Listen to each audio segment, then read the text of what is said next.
Castle Rock episode 5. Let's get into this. J.J. fucking Abrams, man. He always likes to make these shows that just ask question upon question upon question. When are we going to get some fucking answers? Anyways, it's raining outside and there's like a storm going on like crazy. Probably we'll be able to hear some thunder, man. It's like really hitting this place. So we start this episode with Henry. He's getting himself scanned for some ringing in his ears that he had when he was a kid. Now he had it again. Now he's starting to have it yet again because he had a shotgun go off next to his head. I don't really know how that's going to play into all of this, but, you know, yet again, there's just like question after question after what is that supposed to mean? What's that supposed to mean? What's that supposed to mean? Which is fine. It's fine. Anyway. I like the little instructional discharge video that they made. Nick, I don't know what to call him. The Shawshank inmate, I think is what he's actually credited as.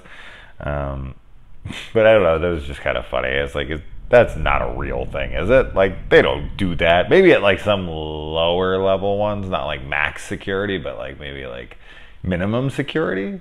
You think they might have one of those if someone's been in for a while and it's like, kind of trying to get them back into society?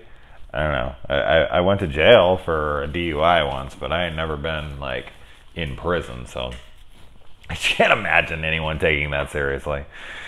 I don't, yeah. And then they let him out. I was not expecting that at all. It was just like, oh, okay. I think they just kind of already had enough bad press that, you know, freaking dude shooting up the place. They were like, all right, get this guy out of here. Get this guy out of here. We have enough heat on us right now. There's just no way we can keep this dude in here. So they let him out, and, you know, they're trying to find a place for him to go. Because he's just like, Henry's like, what do we do with him? What do we do with him? So he goes and he has him checked out, and they're like, you know, he has amnesia of some sort or whatever the hell they say. And he's, you know, they're like, well, this isn't an inpatient place. Like, you got to keep him for the weekend. So at least 2 or 3 days. He's like, I don't know what the hell I'm going to be able to do with this dude. So they throw him over in Molly's little loft thing up there. And then Jackie walks in, and she's just like hanging out and lays on his bed, and he comes in the room naked. And then it just like, I'm kind of curious on how it went from him standing there naked. That's just it. One thing about this show that I'm not going to say it's outright a negative, but it's been irking me a little bit, is some of the very questionable editing in key moments. Like, things just are about to happen, and then they just cut, and then they never come back to it, and then characters are just like that were just in a scene where something was about to happen, then they're just somewhere else. And you're like, what the fuck just happened there? Like, how did we get from him standing behind her in the nude to them sitting in a car smoking pot together, or whatever the hell she was smoking? Like, there's just a ton of that in this show. That one I mentioned in maybe the last episode or 2 episodes ago, when the guy was like, I never touched you. And it just cut. And then he's just at his mom's house. And it's like, that was a big deal. Like, what I want to know what the hell he said to him after that. And like, I don't know. This show's been doing that a lot. It happens a few times in this episode. Seems like anyone who Nick or comes in contact with seems to lose it. He like sneaks into the house, and there's like a domestic abuse going on. At least we never see it, so I don't know what that was. That was a house that he that he snuck into, and then the family went nuts when he was in the vicinity. Or was he hearing echoes of the past, or was that something to do with him? I'm thinking they were there. We never saw them, so I don't know. I don't know what the hell to think about that. But yeah, so, okay, that just cut out for some weird reason. That was odd. Anyway, the big bomb gets dropped here that, for me anyways, because we know that this girl's name is Jackie Torrance. I found that out a few episodes in, and I was like, oh, whoa, wow, okay. But she says that her uncle lost his mind in some rich ski resort and killed his family, and that she took on his name. Her name is actually Diane because she wanted to piss her parents off. So, whoa, that was like a wow. That was probably the biggest Stephen King connection so far for me of like characters and whatnot. I was like, oh wow, that's like a big Stephen King connection. Because this show, it's really just like really mildly laced with Stephen King Easter eggs. I was hoping that this show is just going to have a little more Stephen King going on. Yes, we have Alan Pangborn, and yes, we have Shawshank and stuff like that, but I don't know. Hearing about Jack Torrance losing his mind and that being her uncle and all that, I don't know. And she also mentions in the 80s they had psychopathic killers and like, crazy, or what was it? Like fucking psychopathic dogs. Okay, it was like something killers and then psychopathic dogs. So little nod to Cujo there. So a lot of the events that take place in Stephen King novels, like The Shining, like Cujo, like that. Because when I originally thought, like, what I thought about this show was like, oh, all of the characters are open, like, up for grabs, so to speak. And I thought we'd have, like, Cujo in the show. I thought we might have, like, a Jack Torrance come through town or something. But they already all happened.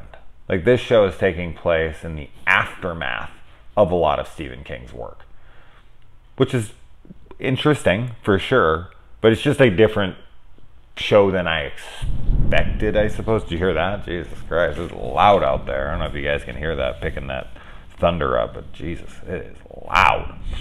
Anyway, so he's standing on a ledge. Molly comes up, and she can feel and hear all the pain of everyone in the town. Somehow he's like a conduit for this, and she can hear his feelings. She tells this to Henry, and he's, of course, thinking she's full of shit, but then she lays the truth on him and impresses him to the point where he's like, all right, I believe you.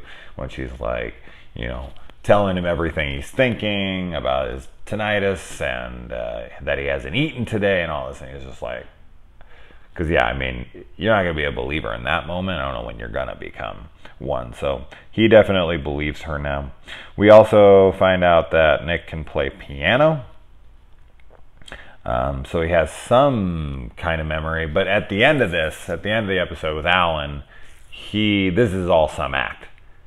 Because he comes right out of it. Once he has a gun pointed at him, he's like, Alan's going on about how he loves, Ruth and all this, and then he's like, I can save her. Basically, I'm guessing he can fix her dementia or her Alzheimer's or whatever. And he's like, you have no idea what's happening here, do you? Which, of course, big questions. But definitely the scene that took me aback the most in this was when Alan was accepting his bridge that was being put up in his honor, and then he turns and the woman he loves, because he says I love you to her in this, is jumping off of his bridge. And I don't know, when they turned around and that Rottweiler was barking, it was distracting everyone, they kind of turned around and Ruth was up on the ledge and she just jumps. I was like, what the fuck? Like, I don't know, I was not expecting her like turn around for her to be up there. And then we get to see for a quick minute there, I don't know if this is like psychic premonition from Molly or not, but she's got that little like wax looking figure, and it was like on the bridge that she put right there. Like she has that little model of the center of town. So I don't know if that was just like she knew that was going to happen or it was coincidental or whatever. But I thought that was interesting as well. So yeah, I mean, you have no idea what's happening here. Oh, and another big part, I'm totally thinking, is Alan pulled over freaking, whatever the hell his name is, the warden, found the kid in the trunk, confirms that he looked exactly the same. So it wasn't a kid. It was the guy that we're looking at right now, just 27 years ago, looking exactly the same. And he let him go. He let him take him because whatever that dude told him made him believe in him. And he was like, yeah, no. Like, you can take him. So yeah, he pulled him over. He had a chance to save him and did not. So he was completely on board with this. So that's big as well.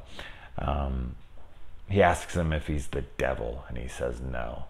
So what he is, I have no idea. I'm really excited, man. It's definitely getting... I just hope that we start to get explanations, of course.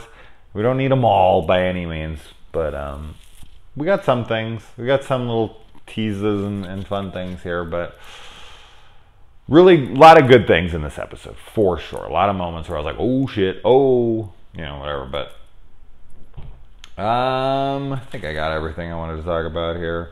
Yeah, as usual, what do you guys think about the episode? And guesses for future episodes? Like, you know, I don't know. I just finished the episode a minute. That's what I need to start doing, though. I need to, like, take an hour after I watch these episodes and think about them, because then I always end up looking like an idiot when someone's like, dude, this and that. And they're like, oh, yeah. I didn't even think about that. It's because I never give myself more than 5 seconds. I literally finished the episode like 30 seconds before I hit record, like usual. So I'm kind of just hashing it out as I'm talking here. But that's how I like to do things. So anyways, until next Wednesday.